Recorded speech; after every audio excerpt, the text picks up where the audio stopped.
Again with another Thomas Sowell reaction. Today I'm going to be checking out This Is How Geography Creates Inequality Around the World. Now, for those of you guys that are new to me on the channel, I am a Gen Z Brit born in the 2000s with a very curious mind, and I love discovering things of the past and especially learning more about the world I live in today. Obviously, despite like a lot of my peers, I'm not just constantly scrolling through TikTok and scrolling through Instagram. Instead, I'm scrolling through YouTube. So it's not much different, but at least this way I'm educating myself, right? Guys, look, if you want me to continue going down this rabbit hole of checking out some more Torso and all these other things, then continue to smash that like button and hit that subscribe button if you guys are new to the channel. And of course, if you want to, you can support the channel. Ways you could do so to things like my Patreon and my PayPal will be in the description, where you can get exclusive bonus content on that Patreon. So if you're interested in that, consider checking that out. But guys, look, with that being said, let's get straight into this video. Let's go.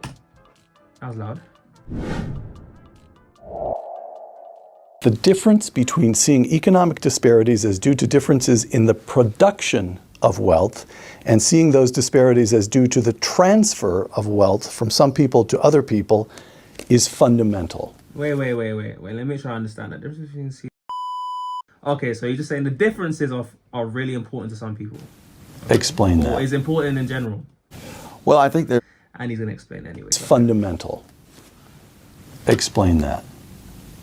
Well, I think there are a lot of people who regard so-called disparities and inequities in income as something that requires some great explanation. Seem to assume that in the absence of some intervention, everyone would have something roughly equal income.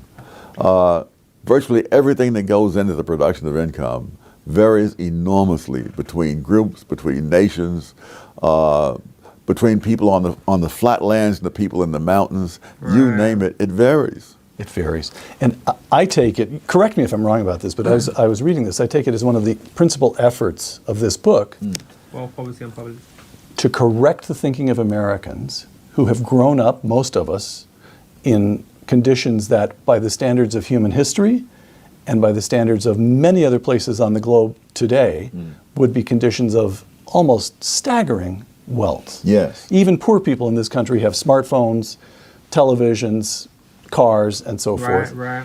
And we tend to assume, it may be human nature, we tend to assume that our conditions are normal and conditions that differ from ours are the anomaly. Right. And this book says, no. Well, good heavens, and especially if you look back through time, really it's only within the last 5 or 10% of the existence of human beings that there's been agriculture. I mean, think what that means, that people had to feed themselves, hunting and gathering, fishing, herding animals. And of course that meant that you couldn't have cities, because for all those other ways of living, you need an enormous amount of land per person. If you were to, one Manhattan would probably be enough, to spread famine throughout the world. So that I start with geography, because that's the most implacable obstacle. And geography is Wait. Implacable? Hold up. What the frick does that mean? Implacable? Unable to be appeased or placated, unappeasable, can I get it in simple terms? Unforgiving. So I guess geography is like you can't really get around it, is how I'm interpreting what you just said.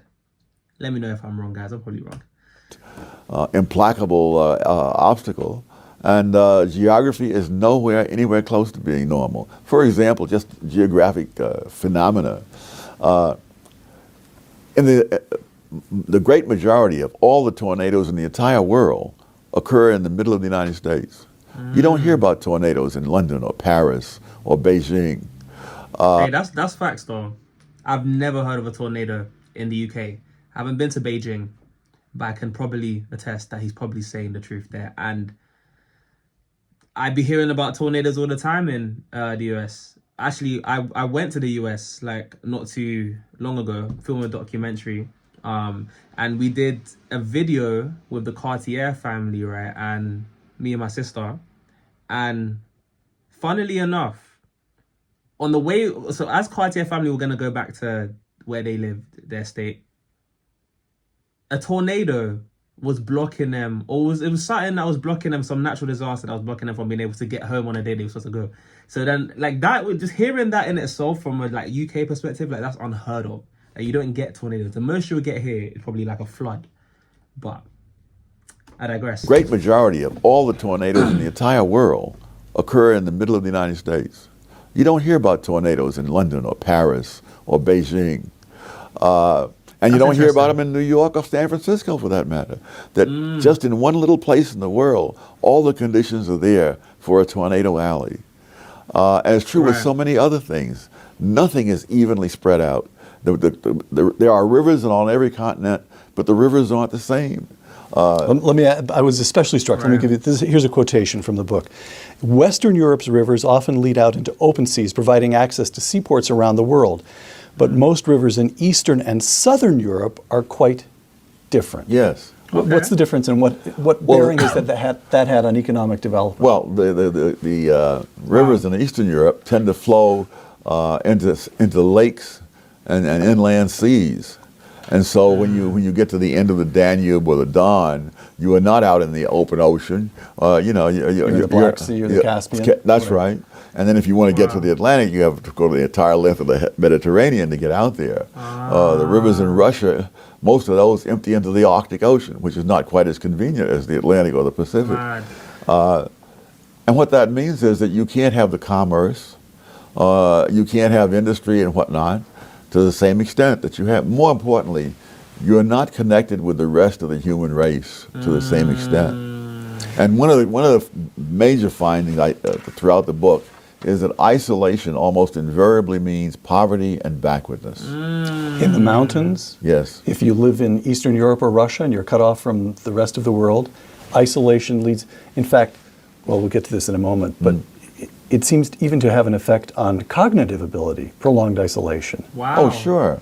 Well, certainly in terms of not just sheer knowledge, you don't have the same knowledge, but more than that, you're not aware of how the basic things of life are done differently in other parts of the world. Wow. And so people who are isolated will keep doing things for centuries or thousands of years. So that, for example... Well, that's deep, because he's saying it's not even just your access to knowledge, it's not even just what you know, but it's also like your awareness to other things outside of what you do. Because I can know, do you know what I'm saying, that, in the UK we drive on the left, but I'm also aware that in other countries they drive on the right, and then that could, help with innovation in terms of like understanding that it's possible for other ways. It makes it easier for you to think outside the box. It even changes the way, even I'm deep in it now, it would change.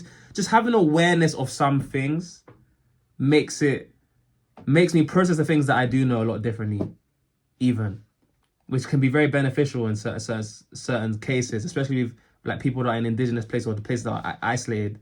If they don't have that awareness of what's going on outside, it's like they're not going to necessarily know that there's something better or there's another way they can do something. At least it'll take them longer to figure that out, if they figure that out at all, which is crazy, man. That's crazy. Isolated will keep doing things for centuries or thousands of years. So that, for example, when the British landed in Australia, they find the Australian Aborigines are living really at a Stone Age level.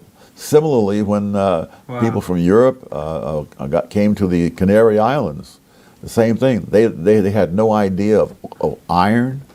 In Australia, they had no idea of iron. It's one of the great sources of iron ore in the world. Wow. Staying with Jacques. That's mad. So you're saying in Australia they didn't even know about iron, and Australia is one of the greatest sources of iron in the world? That is so ironic. See what I did there? That is actually poetic. Oh my days. It's ironic that Australia didn't understand or didn't know that they have a lot of iron. No, guys, I'm telling you, I don't do it on purpose.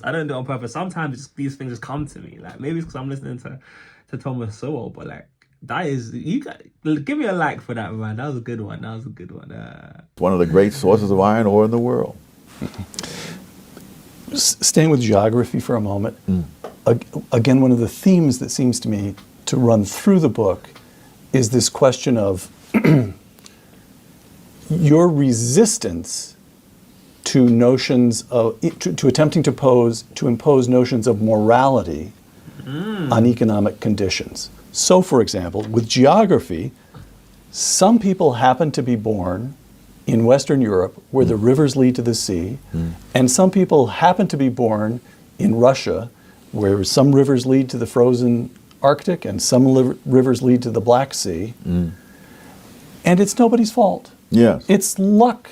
Yes. Or sheer happenstance. Nobody's robbing anybody else. Yes. As one economic historian said, you know, the world has never been a level playing field.